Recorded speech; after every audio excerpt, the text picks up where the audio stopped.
What's up, Taiwan? I'm Joyce Tseng with news from here in Taiwan and around the world.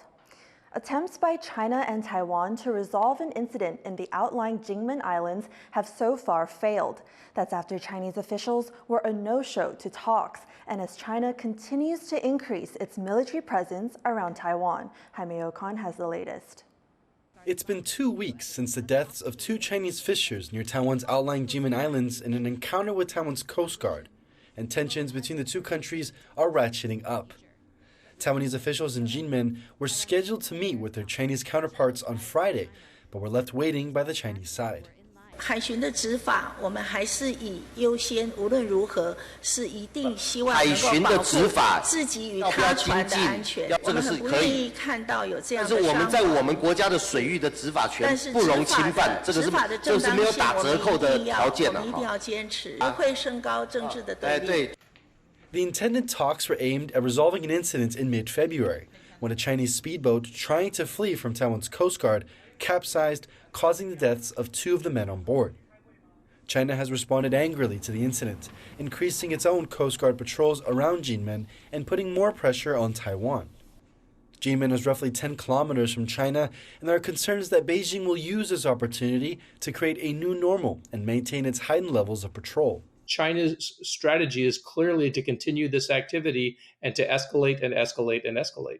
This pattern that we've seen from China over the years of using the pretext of some event, it could be a tragedy, it could be an incident of some sort, and then to use that as the pretext by which it then takes that next step and then settles everybody in at that next new normal, so that then there can be in the future another new normal. Beijing has long seen Taiwan as part of its own territory and has tried to normalize its military presence in the region, frequently flying fighter jets and sailing warships near Taiwan. On Saturday, Taiwan reported 9 Chinese military aircraft and 8 warships around the country. 4 of those planes breached Taiwan's Air Defense Identification Zone, or ADIZ, which is not sovereign territory but acts as a buffer for defensive purposes. Although Chinese warplanes have never flown into Taiwan's airspace, its aircraft have been flying closer to the country than ever before, frequently crossing this area known as the Median Line, which is an unofficial boundary created by the U.S. in the 1950s. China's military says the boundary is nothing more than part of its territory. 台湾是中国领土不可分割的一部分，根本不存在所谓的海峡中线。 But Taiwan says the median line is integral to preventing conflict as it establishes limits and boundaries for both sides. 不承认有的话，那将来这个等于是没有缓冲余地可能会对地区造成更大压力。所以我觉得应该要多方考虑了。 With no sign of China easing its military presence in the region, Taiwan is hoping that the Kinmen incident won't spiral into a conflict and that Beijing won't take it as a pretext to further change the status quo. Ryan Wu and Jaime Ocon for TaiwanPlus. As you heard in that last report, 9 Chinese military aircraft were spotted operating around Taiwan in the last day. But the military here says that a record 8 balloons were also spotted flying north of the country.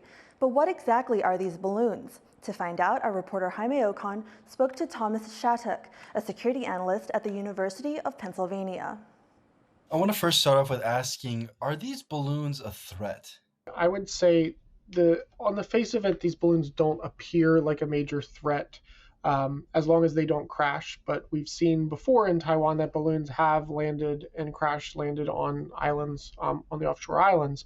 So when you look at a balloon, you don't think it's small, it's not going to be a threat. But if they're meteorological in nature, why are they all generally flying over military installations? It seems like a coincidence that the weather over Taiwan, over a military site, is so interesting compared to everywhere else in Taiwan that they're not a threat. So I don't necessarily believe that all of them are meteorological in nature. Some of them may be, but it's very clear that these balloons are being sent to surveil key sites across Taiwan.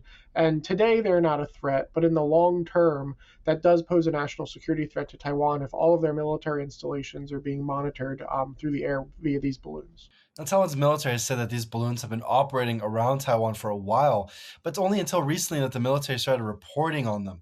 Why do you think that is? While they may have existed or been flying before. Our guess is that come December, about a month before the election, they started coming much more frequently. And I think the increase in frequency and number was what sparked the change from we're just going to ignore or not report this unless someone catches one crash landing and it goes on the news in Taiwan to, all right, this is now a new threat or part of the air defense identification zone strategy that Taiwan or the People's Republic of China has implemented against Taiwan. So it is a little weird that, yes, these were started to be reported about a month before the election, and then we start seeing a lot of them in January, and they've continued throughout. So it does seem like, one, it was an election move by China to surveil or do a new lower level threat, because if you don't fly fighter jets as frequently, let's say, and it's more balloons, it's harder for Taiwan to complain about a balloon than a massive military drill over or around Taiwan. So the balloons were kind of smart in that respect, where you're getting to see things in Taiwan in a lower threshold of a threat than manned aircraft. Is there a concern that these balloons could be gathering intelligence? Some of the flight paths we see them flying close to military bases. Yeah, and I think comparing it to the example from the United States last year, where it was a much bigger payload entity on the balloon, and it was clear that it could be maneuvered, and the U.S. government did come out later and say, yes, it was able to collect signals intelligence and then transmit it back using the American infrastructure. So while these balloons over Taiwan may be smaller, the fact that the United States has been able to say, yes, they were not just meteorological in nature, they did have advanced capabilities, though it was much bigger than the ones over Taiwan. So I think eventually, hopefully, we'll find out if one of them falls out of the sky or gets shot down. It'll be a lot more clear what these balloons are doing. That was our reporter Jaime Ocon speaking with security analyst Thomas Shattuck. China is introducing tougher laws against bribery, doubling penalties for the private sector. Company representatives found guilty of paying bribes can now face 10 years in prison, with possible life sentences for repeat offenders. The new laws spell out in greater detail than before what crimes are subject to heavier penalties. The new focus on industry is the latest extension of Chinese President Xi Jinping's decade-long anti-corruption campaign. A Taiwanese election candidate is being charged for spying for China and taking Chinese money to run for office. Prosecutors say Ma Ziwei received over $30,000 to help fund her campaign for legislator in January's elections. They also say she provided intelligence to Chinese authorities.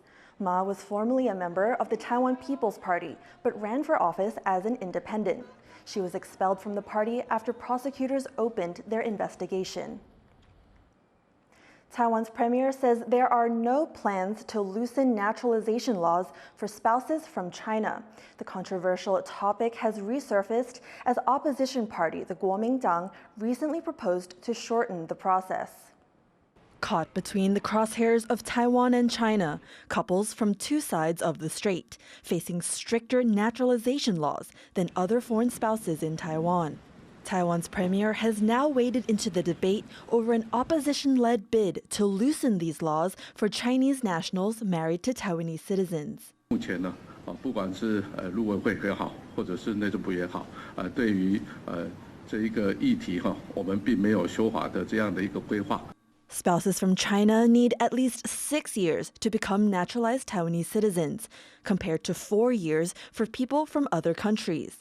The opposition's proposals to apply the same rules to Chinese nationals have sparked heated criticism, with concerns ranging from national security to straining Taiwan's national health insurance system. On that front, the country's health minister says there's no reason to worry. 陆配本人对的缩短时间就他本人而言的话，对健保是没有什么影响，可能有影响是因此而发生的他的依亲的这个家属。 But advocates for cross-strait marriage equality say any concerns about dependents using up medical resources are overblown. 陆配的父母亲70岁以上可以来定居来讲，这一部分的1年的配额才60，目前现行来讲都要排到20几年，也就是今天如果你70岁开始排队，可能90岁或90多岁还不一定排得到。 Advocates say such treatment goes against Taiwan's democratic spirit. Now the government in Taipei is faced with a tough choice. Loosening naturalization for Chinese spouses may spark a nationalistic backlash. But with the opposition majority in the legislature backing the changes, the final decision may be out of its hands. Another death has been reported in Keelung related to an incident involving a man driving a truck into a police station, killing an officer on duty. Reese Ayers reports. Late in the evening at a suburban police station in Northern Taiwan, the unimaginable happens. A stolen truck slams into the front of the station, killing an on-duty officer and injuring one more. The driver of the stolen vehicle, since identified as a 30-year-old man surnamed Tseng, then flees the scene, only to be struck and killed by a train just moments later. Now, 2 days later, more details of this deadly rampage have emerged, including another death of an on-duty road inspector surnamed Leo. 开车来的时候，我还想说，可不要，千万不要说白发人送黑发人，没想到还真的是白发人送黑发人。 Before the truck driver crashed into the station, police say he struck and killed the road inspector, who was on his motorcycle. Investigators say the suspect has a history of drug abuse and aggressive behavior, and may have been in a state of psychosis. They're awaiting the results of further testing. 为什么要照断层啊？我们还是有进一步厘清的必要，才会做进一步的一些行为。有没有验出毒品或酒精的反应？都不知道，都不知道，都还在厘清当中。